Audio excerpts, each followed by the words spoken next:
हरिओम, मेरा नाम प्रियंका शर्मा है। मैं गाजियाबाद से हूँ और यहाँ जितनी भी बहनें बैठी हैं सभी गाजियाबाद से हैं। जागो साधक जागो, सामूहिक बहिष्कार करो ऐसे गुरुद्रोहियों का। गाजियाबाद आश्रम में पूज्य बापूजी के आत्म साक्षात्कार दिवस के दिन गुरुद्रोहियों ने आकर आश्रम में प्री प्लान करके उपद्रव मचाया। आश्रम में चालू सत्संग बंद करवाकर और भोले भाले निर्दोष साधकों को बीच में से उठाकर बाहर ले जाकर भड़काया, लड़ाई झगड़ा और दंगा फसाद किया। उसमें से जो मुख्य राहुल जोशी, बम ठाकुर, मिहिरधर, सुनंदा तंवर, निर्मला पांडे, ये सारी टीम जिनके मिले जुले भगत यहाँ चेली चमचियां आई और उन्होंने इस उपद्रव को जानबूझकर मचाया और बापूजी का लाइव सत्संग बंद करवाया। इतना बड़ा घोर अपराध इन गुरुद्रोहियों ने, उपद्रवियों ने इतने ऊंचे पुण्यमयी पावन दिवस पर किया। ये अपराध क्षम्य बिल्कुल भी नहीं है। हम सभी बहनें इस अपराध की कड़ी और घोर निंदा करते हैं और पूरा जोर से विरोध करते हैं। हरिओम माँ, हरिओम माँ। और मैं उन गुरुद्रोहियों को रीटा, छवि, कल्पना, सोनिया और इनकी टीम जो फेस पर, फ्रंट पर नहीं थी, उनको आज हम विरोध करते हुए मुंह पर जवाब देते हैं और चैलेंज करते हैं कि तुमने भोले भाले साधकों को भटकाकर श्रद्धांतरण करने का जो पाप किया और इतने पुण्यमयी दिवस पर जो तुमने अपराध किया, उसके लिए हम सभी विरोध करने के लिए तुम्हारे सामने सीना ठोक कर खड़ी रहेंगी। तुम्हारी हिम्मत कैसे हुई कि हमारे आश्रम में आकर उपद्रव करोगी? तुमने करोलबाग आश्रम में जाकर तो धरना प्रदर्शन किया, तुम्हारी टीम ने अहमदाबाद आश्रम, जम्मू आश्रम, पुणे आश्रम में विरोध प्रदर्शन किया। उसका जवाब पूज्य बापूजी ने भेज दिया कि अगर कोई भी इस तरीके का दंगा करे, उपद्रव करे तो 100 नंबर पर कॉल करो और अगर नहीं माने लाठी डंडों से इनका स्वागत करो।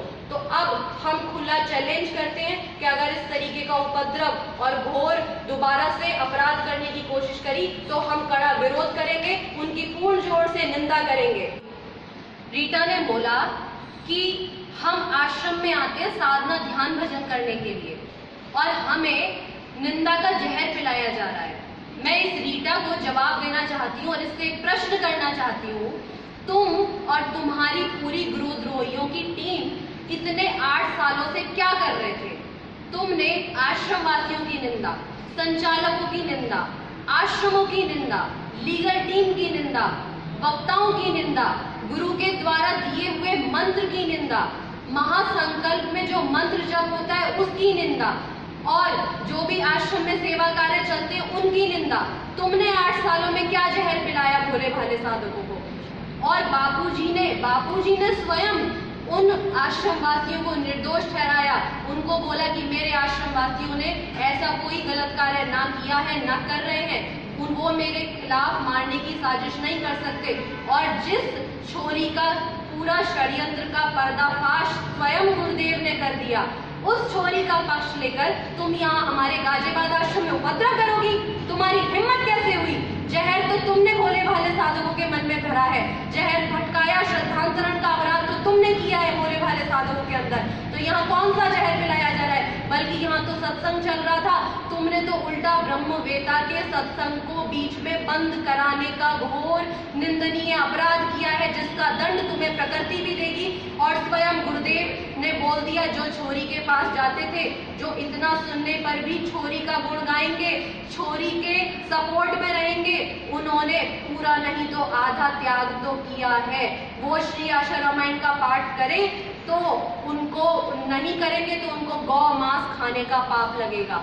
और तुम उसी श्रेणी के बहुत ही तुच्छ, मंद बुद्धि, निंदनीय शिष्य हो जो किसी भी श्रेणी में आते ही नहीं हो। तुमने तो अपने गुरु का त्याग कर दिया, जिसने अपने गुरुदेव के द्वारा बनाए हुए आश्रम, गुरुदेव के द्वारा रखे हुए संचालक, गुरुदेव के द्वारा नियुक्त किए हुए वक्ता, गुरुदेव की आज्ञा से चल रही सारी सेवाएं, गुरुदेव की ही आज्ञा से गुरुदेव के एक एक वचन को लोक कल्याण सेतु और ऋषि प्रसाद में छापा गया, उसका तुमने पूरा निंदा करी, विरोध किया। तो निंदक कौन है, तुम या कोई और?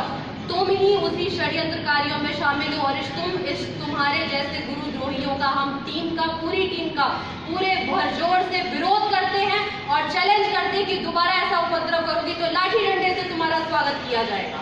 हरिओम मां। इतनी हिम्मत कैसे हुई कि तुम आश्रम के भोजन पर थूको? तुमने हमारे आश्रम में ब्रह्मवेता के द्वार पर जिसके भोजन प्रसादी के लिए स्वयं देवी देवता तरसते हैं, हम बैठ के शांति से सुने और बाद में बैठ के विषय भोजन खाए। छी अच्छी बिल्कुल छी है इस बात पे। थू इस ऐसे भोजन को थूक के भूखे रह लो 4 दिन, ज्यादा अच्छा, ज्यादा अच्छा। मैंने नहीं खाया जी, पर ऐसा भोजन मत करो। ये निंदा हो रही कितनी जो चुपचाप सह रहे हो उनकी दृष्टि। तुमने उन ब्रह्मवेता गुरु के द्वार पर आकर उपद्रव मचाकर सत्संगियों को बाहर निकालकर सत्संग बंद करवाकर उस ब्रह्म के प्रसाद की निंदा करी। तुमने छी बोला, तुमने ब्रह्म के प्रसाद को थूका। तुम्हारी क्या गति होगी? तुम्हें तो नरकों में भी स्थान नहीं मिलेगा। तुम्हें तो डूब मरना चाहिए। अपने आप को शिष्य कहलाने के लायक नहीं हो तुम। हम ऐसा कड़ा विरोध करते हैं। तो सबसे पहले हम तुम्हारे सामने सीना ठोक के खड़े रहेंगे। मैं इस रीटा और छवि की पोल खोलती हूँ। ये दोनों मेरे साथ जोधपुर गई थी मार्च होली शिविर में। वहां पर ये मुश्किल से 1 से 1.5 घंटे जोधपुर आश्रम में रुकी।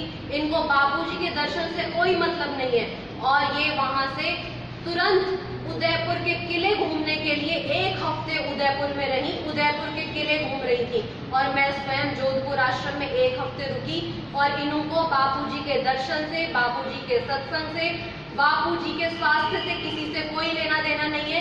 ये झूठी कपटी हैं और गुरुद्रोही हैं। केवल दिखावा करते हैं कि हमें बापूजी की चिंता है। अरे तुम मूर्खों को बापूजी की चिंता है तो बापूजी के किसी वचन को, किसी सिद्धांत को तुमने आज तक पालन किया है? कौन सा सिद्धांत पालन करती हो? बाल संस्था की सेवा करती थी दिखावे के लिए, कुछ बच्चे बिठा लिए। कभी आज तक इन दोनों ने बापूजी का बाल संस्कार में फोटो नहीं लगाया, कभी बैनर नहीं लगाया।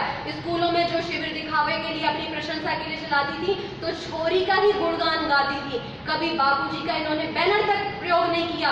इन्हें तो डूब मरना चाहिए। बहिष्कार करो इनका, सामूहिक बहिष्कार करो। ये बोलती हैं आश्रम में आके कि मौनी महाराज आश्रम में से दान पेटी उठा के ले जाते हैं गाजियाबाद आश्रम से, और उनकी अगर आश्रम में दान पेटी उठा के ले जाएंगे तो हम उनकी टांगे तोड़ देंगे। तुम आओ तो सही, तुम्हारी टांगे हमने ना तोड़ दी तो हम भी बापू के बच्चे नहीं, बच्चियां नहीं। तुम्हारी हिम्मत कैसे होती किसी संचालक के बारे में ऐसे विरोध करने की? तुम्हारी तो एक पोल, एक साजिश का अब पर्दाफाश होगा।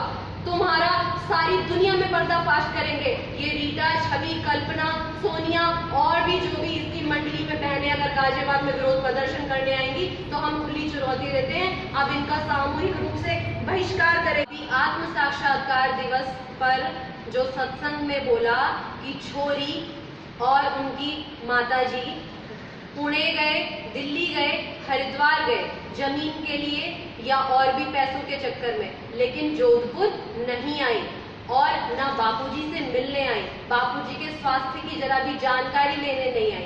तो ऐसी छोरी का क्या हम समर्थन करेंगे? कदापि नहीं करेंगे, कोई नहीं करेगा।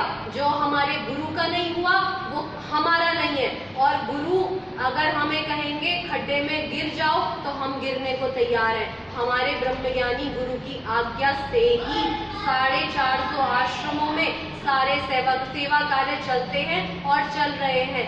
मैं इनको मुंहतोड़ जवाब देना चाहती हूँ कि हमारे पूज्य बापूजी के संकेत के अनुसार ही ये गुरुदेव के आश्रम में जो भी छोरी के खिलाफ जागो साधक जागो अभियान चलाया जा रहा है वो गुरुदेव की आज्ञा से चलाया जा रहा है। उसका विरोध करने की किसकी हिम्मत हो सकती है?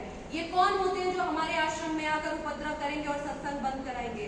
पूज्य गुरुदेव ने जो उनकी भले उनकी पुत्री हो, उन्होंने जब उसका षड्यंत्र का पर्दाफाश कर दिया पूज्य गुरुदेव के खिलाफ, उसने इस टीम को बनाया। मिहिर धर का हमने ऑडियो सुना, उसमें उसने स्पष्ट रूप से कहा कि दीदी ने मुझे 20,000 साधकों को इकट्ठा करने की आज्ञा करी है और मैं 20,000 साधक कहाँ से लाऊं? मिहिर धर ने कहा जब दीदी ने मुझे बोला बंगाली को बोलो 200 तो पक्के करे, तो उसने सभी ग्रुप्स को स्कैन करके कुछ साधकों के नए ग्रुप बनाए और 200 साधकों को पक्का करने, यानी गुरुद्रोह की टीम में, उस टीम मंडली में शामिल कराने के लिए उसने ऐसा अनर्गल अपराध किया और उस अपराध का भी पर्दाफाश रीटा, छवि, इन्होंने गाजियाबाद आश्रम में इतना ज़्यादा उपद्रव किया, 20 सत्संग बंद कराकर और भोले भाले सत्संगियों को बीच में से उठाकर बाहर ले जाकर शोर शराबा किया और इस अपराध का दंड इनको भुगतना पड़ेगा। पूज्य गुरुदेव ने कह दिया है कि अगर नहीं सुधरे तो कुदरत का डंडा तुम्हारे लिए तैयार है। दूसरी बात कि लोक कल्याण सेतु में छोरी के बारे में जो भी छपा वो पूज्य गुरुदेव की आज्ञा से ही छपा है। इन्होंने, रीटा ने अभी सभी साधकों को भ्रमित करने के लिए ये मैसेज बोला और यहाँ आश्रम में भी बोला कि हम लोक कल्याण सेतु का बहिष्कार करते हैं। अगर ऋषि प्रसाद में भी ऐसा कुछ छपेगा तो हम ऋषि प्रसाद का भी बहिष्कार करेंगे। तुम कौन होती हो ऋषि प्रसाद और लोक कल्याण सेतु का बहिष्कार करने वाली? तुम्हारा तो पहले से ही गुरु ने त्याग कर दिया। तुम इस हमारे गुरुदेव की शिष्या हो ही नहीं सकती। तुम तो उस छोरी की चेली हो, पक्की चमची हो, जो कभी बापूजी के शिविर में तो बच्चों को लेके जाती नहीं थी और छोरी के शिविर में बच्चों को 4-4, 5-5 हजार रुपए लेके जाती थी। तो मैं आज इन रीटा और छवि का पर्दाफाश कर रही हूँ कि इनका जहाँ भी ये दिखे इनका कड़क तरीके से विरोध किया। अब हम खुली तुम्हें चुनौती देते हैं, पूरा खुलकर चैलेंज करते हैं कि अगर तुमने गाजियाबाद आश्रम में आंख उठाकर भी देखा या उपद्रव करने की कोशिश करी या किसी को भड़काने की कोशिश करी तो हम सारी बहनें एकजुट होकर तुम्हारे सामने छाती ठोक कर खड़ी रहेंगी और लाठी डंडों से तुम्हारा स्वागत करेंगी, गुरुदेव की आज्ञा का पालन करेंगी।